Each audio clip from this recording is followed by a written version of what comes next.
Hello everyone, welcome back to my channel. आज हम लोग बात कर रहे हैं पारिवारिक यंत्र में ही सोलर कुकर और गैस स्टोव के बारे में।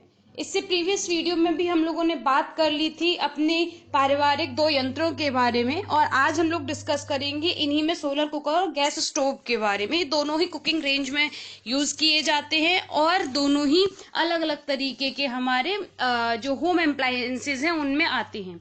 चलिए, ये जैसे कि आप देख सकते हैं कि ये पार्ट 2 वीडियो है हमारा हाउस होल्ड इक्विपमेंट्स का। तो बात कर लेते हैं अपने कंटेंट के बारे में। जैसे कि आप सभी ने देखा होगा और पढ़ा भी होगा, सोलर कुकर हमारा कुछ इस प्रकार से दिखाई देता है।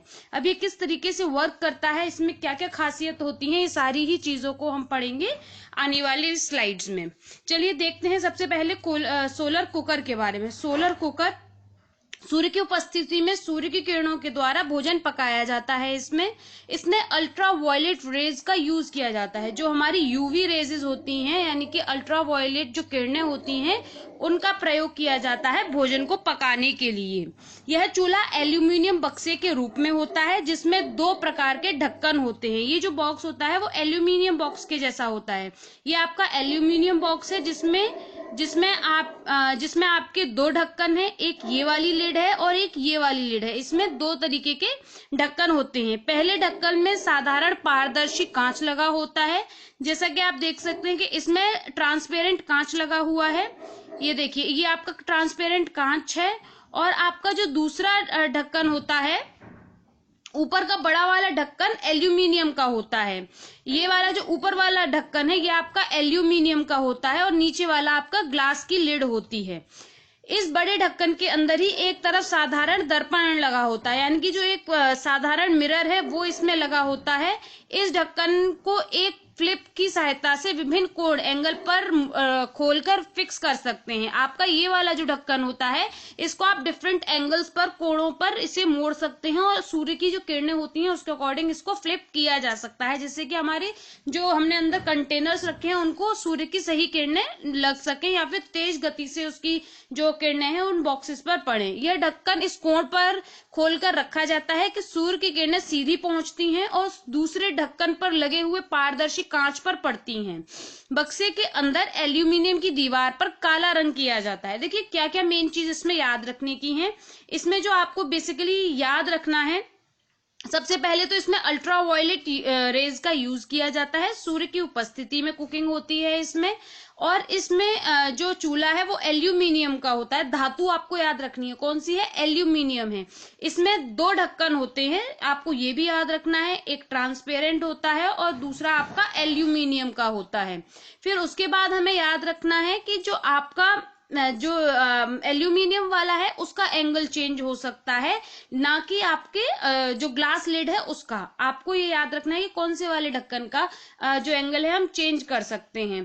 फिर उसके बाद जो आपका जो एल्यूमिनियम की दीवार वाला होता है उस पर ब्लैक कलर किया जाता है। ये चीज आपको याद रखनी है। ये बहुत शॉर्ट और छोटी छोटी चीजें हैं जो अगर आप एक डायग्राम देख लेंगे तो उससे भी आपको याद हो जाएंगी, लेकिन मैं आपको ये बता रही हूँ कि कौन से पॉइंट इंपॉर्टेंट है। फिर है, इस बक्से में एल्यूमिनियम के 4 डिब्बे रखे जाते हैं। इस डिब्बे में विभिन्न भोजन सामग्री रखी जाती है। इन डिब्बों में बाहरी ओर से काला रंग किया जाता है। काला रंग क्यों किया जाता है इसको भी हम आगे आपको बताएंगे। काला रंग करने का मुख्य कारण उसकी अवशोषण क्षमता, यानी कि एब्जॉर्प्शन जो कैपेसिटी है उसको इंक्रीज करना है। जब हम ब्लैक कलर जो होता है वो हीट एब्जॉर्प्शन का बेस्ट कंडक्टर होता है, मतलब वो सबसे अच्छी तरीके से हीट एब्जॉर्ब करता है। इसीलिए ब्लैक कलर आपकी एल्यूमिनियम की जो फर्स्ट आपकी लिड थी उस पर किया जा रहा था, और जो आपके फूड है उसके बॉक्स पर किया जा रहा है। क्योंकि जब आपकी जो सूर्य की किरणें डायरेक्ट आएंगी, एल्यूमिनियम की लिड पर पड़ेंगी, वो सारी किरणों को अवशोषित करेगा और अवशोषित करके रिफ्लेक्ट करके वो कांच के दर्पण पे लिड पे डालेगा, और कांच की लिड से आपके जो अंदर कंटेनर ब्लैक कलर के पेंट किए हुए रखे हुए हैं वो उसमें फूड जो है वो पकने लगेगा। काले रंग में 100% ताप को अवशोषित करने की क्षमता होती है, इसीलिए काले रंग का प्रयोग किया जाता है। सौर चूल्हे को भोजन पकाने के लिए उपयुक्त कुछ समय होते हैं। मतलब अगर आपको सोलर कुकर में खाना पकाना है, अगर सर्दियों में पकाना चाहते हैं तो 10 बजे से लेके शाम के 3 बजे तक का टाइम आपके लिए उपयुक्त है। और अगर आप गर्मियों में खाना बना रहे हैं तो सुबह के 9 बजे से शाम के 4 बजे तक आप इसमें भोजन पका सकते हैं, क्योंकि आपको सनलाइट की जरूरत होती है जिसकी गति बहुत अच्छी हो, जो कि तीव्र मतलब अपनी अच्छे तरीके से जो हीट प्रोवाइड कर रहा हो, उस टाइम पर आप इसमें फूड जो है वो कुक कर सकते हैं। सोलर कुकर में भोजन पकाने के लिए कुछ निर्देश होते हैं। पहला कि आपको जितना पानी चाहिए आप उतना ही रखें, एक्स्ट्रा पानी ना रखें। डिब्बे के ढक्कन को बंद करके रखें, लेकिन अगर आपको ब्रेड या फिर केक बनाना है तब आपको उसके ढक्कन को लगाने की कोई जरूरत नहीं है। डिब्बों में भोजन बहुत अधिक नहीं भरना है और भोजन पकने तक ढक्कन को बार बार खोल के नहीं देखना है। ढक्कन को जैसे हम बार बार हम देखते हैं ना कि हमारा दूध गर्म हो गया तो हम बार बार उसको खोल के देखते हैं कितना रह गया, तो उस तरीके से नहीं करना है। कुकर ठंडा होने पर अंदर रखना चाहिए। मतलब आपका जो अंदर जो कुकिंग के लिए कंटेनर्स रखे हुए हैं उनको आप ठंडे पर होने पर ही रखें। अगर वो गर्म है तो उनको अंदर अपने सोलर कुकर के अंदर ना रखें। ढक्कन व शीशे को स्वच्छ कपड़े से साफ करना चाहिए। जो आपके उसकी लिड है उसको अच्छे से साफ कपड़े से साफ करके रखना चाहिए, सो दैट जो सूर्य की किरण है उनको अच्छी तरीके से एब्जॉर्ब किया जा सके और रिफ्लेक्ट करके फूड को पकाया जा सके। अब आता है सोलर कुकर के लाभ क्या क्या होते हैं।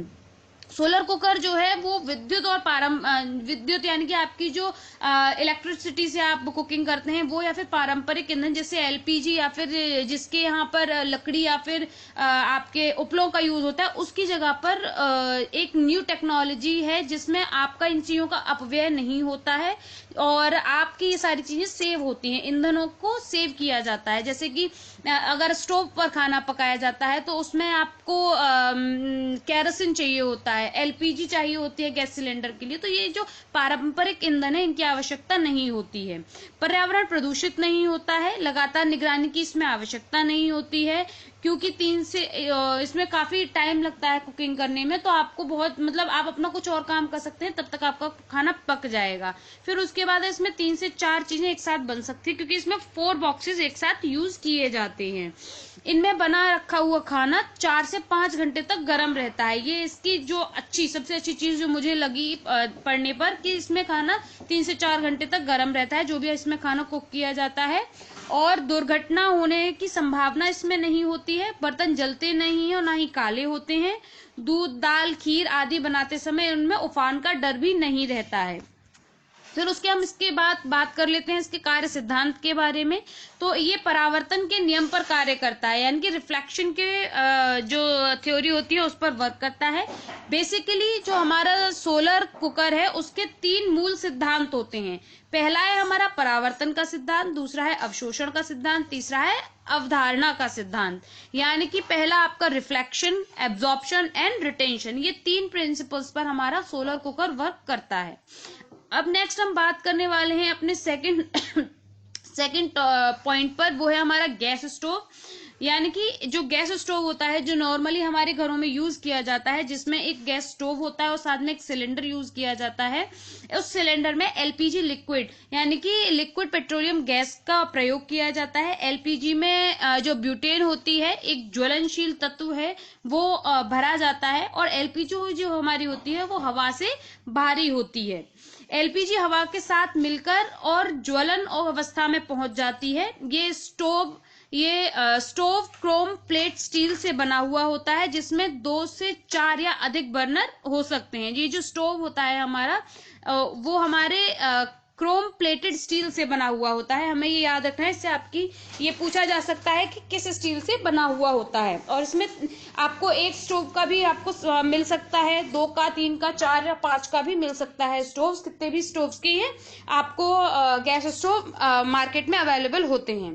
फिर उसके बाद पेट्रोलियम गैस सघन दीवार, यानी कि जो आपकी एलपीजी सिलेंडर में जो भरी हुई होती है वो सघन दीवार के सिलेंडर में भरी होती है। इसमें उच्च दाब होता है, मतलब हाई प्रेशर में ये इसके द्वारा भरी जाती है। जब सिलेंडर वॉल्व खोला जाता है, यानी कि जब आपने सिलेंडर देखा होगा, आप उसको कनेक्ट करते हैं तो जब उसका वॉल्व खोला जाता है तो गैस फैलती है और लिक्विड वेपर्स में चेंज हो जाती है। ये वेपर्स एक थिक रबर ट्यूब के द्वारा बर्नर तक पहुंचते हैं और बर्नर पर छोटे छोटे छिद्रों द्वारा फैल जाते हैं और जलते हैं। ये ब्लू कलर की फ्लेम से जलते हैं। अगर आपकी जो गैस की फ्लेम है वो अगर ऑरेंज है या फिर किसी और कलर में आ रही है, तो यानी कि आपकी गैस जो है वो वेस्ट हो रही है। Blue flame is best flame, क्योंकि उसमें आपकी जो गैस है वो पूरी तरीके से यूटिलाइज भी हो रही है और वो वेस्ट नहीं हो रही है। अगर आपको वीडियो अच्छी लगी हो, आज हम लोगों ने बात कर ली है अपने गैस स्टोव के बारे में और अपने सोलर कुकर के बारे में। वीडियो अच्छी लगी हो तो वीडियो को लाइक करें, शेयर करें, कमेंट करें। नेक्स्ट वीडियो में हम लोग बात करेंगे रेफ्रिजरेटर के बारे में और अवन के बारे में। चलिए वीडियो को यही एंड करते हैं। Do like, share, comment the video and अगर आप अभी न्यू विजिटर हैं तो चैनल को सब्सक्राइब करना ना भूलें। Thank you for watching my video and have a good day. Bye bye.